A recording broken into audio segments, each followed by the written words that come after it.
kode etik ID itu diuji di Mahkamah Etika melalui Komisi Yudisial. Dengan demikian Komisi Yudisial itu menjadi semakin penting. Jadi pembinaan sistem etika berbangsa dan bernegara sesuai dengan ketentuan TAP MPR nomor 6 tahun 2001 yang masih berlaku sampai sekarang tentang etika kehidupan berbangsa.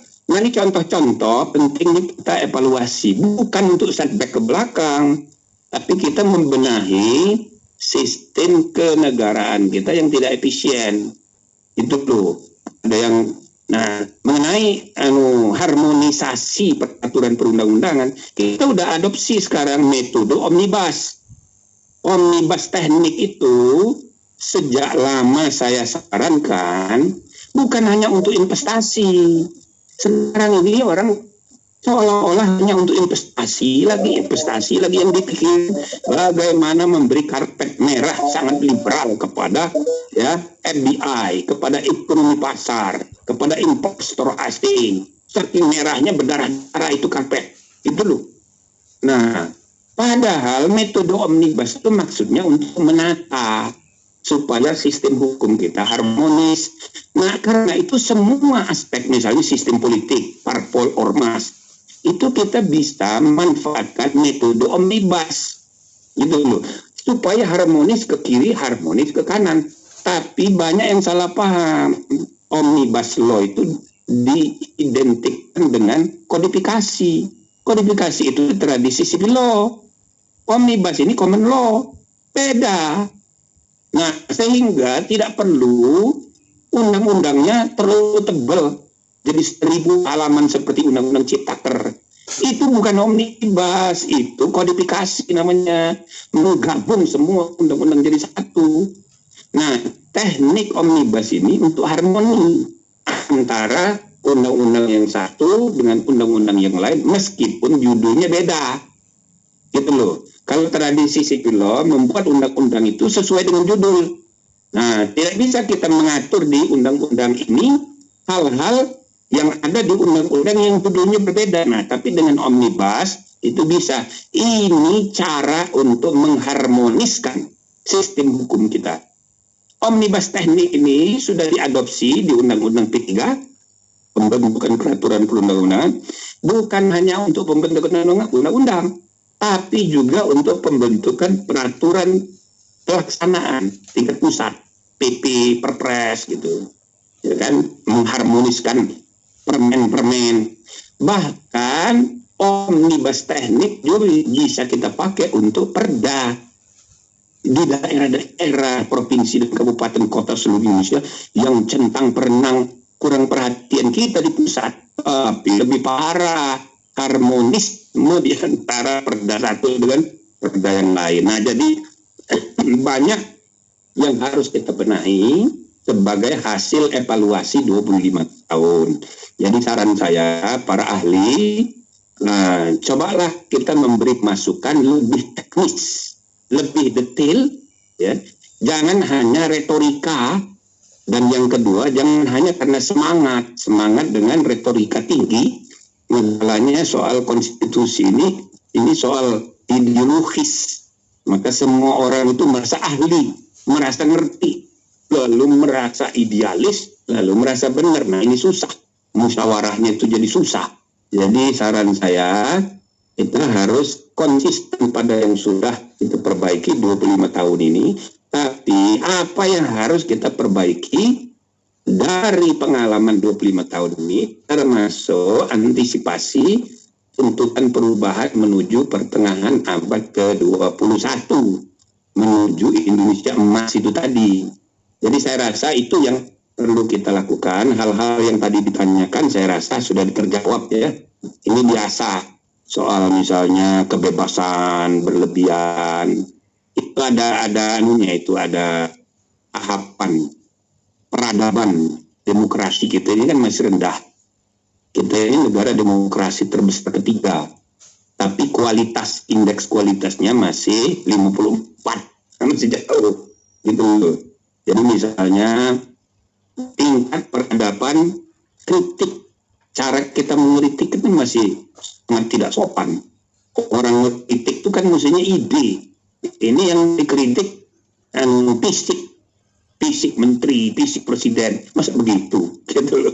Jadi tingkat peradaban kritiknya itu juga masih rendah, tapi telinga si pejabat pun masih rendah kualitasnya. Jadi kalau misalnya di Eropa gitu ya, meskipun negaranya negara kerajaan, itu kalau ada demo, kan injek-injek foto 2-3 abad yang lalu, itu penghinaan. Tapi zaman sekarang nggak ada lagi yang merasa terhina gara-gara fotonya diinjek. Nah, jadi inilah kualitas peradaban demokrasi yang kita masih memerlukan waktu dan mesti sabar gitu.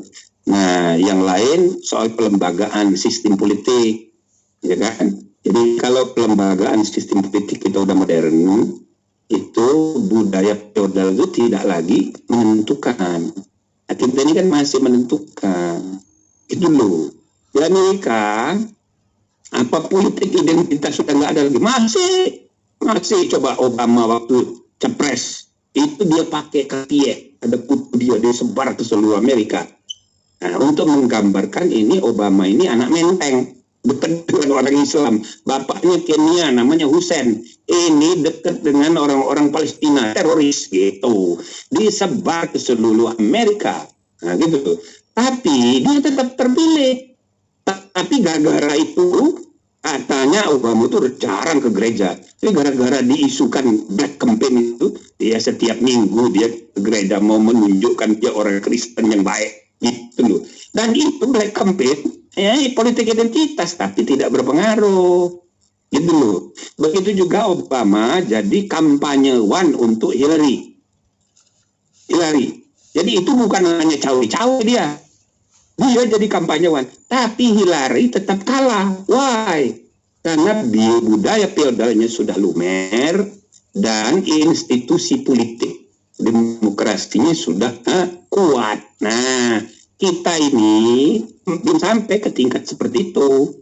Jadi budaya feodal kita, kalau ada yang ngeritik, waduh, yang marah bukan presidennya, para pemujanya, gitu loh. Makanya dulu sudah diputus oleh MK, ya, menghina itu terlarang, tidak pidana.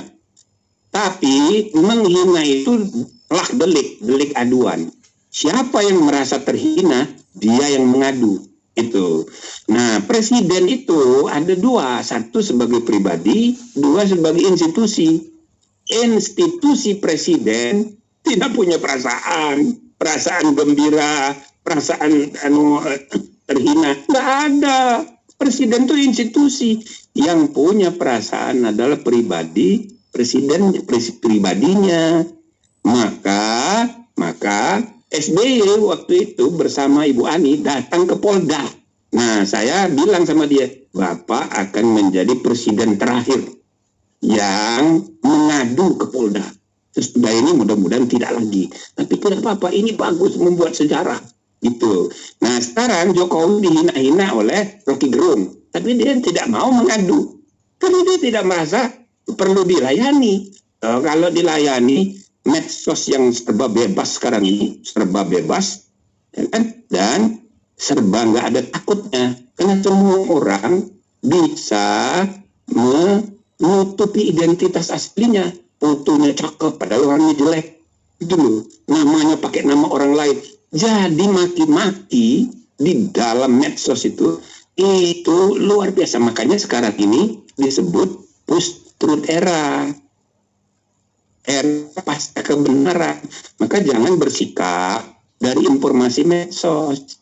Jangan mengambil sikap mencintai ataupun membenci dari informasi medsos. Fake news yang ada di medsos itu 90%. Jadi kalau mau membuat keputusan bernegara, sikap bernegara, nggak boleh berdasarkan informasi di internet, medsos, gitu loh. Yang 90%-nya nggak benar. Jadi saudara-saudara sekalian, jadi kita sekarang sedang memasuki era yang harus membuat sikap kita berubah. Jadi kebencian itu merajalela, tapi sebaiknya jangan sampai itu berpengaruh kepada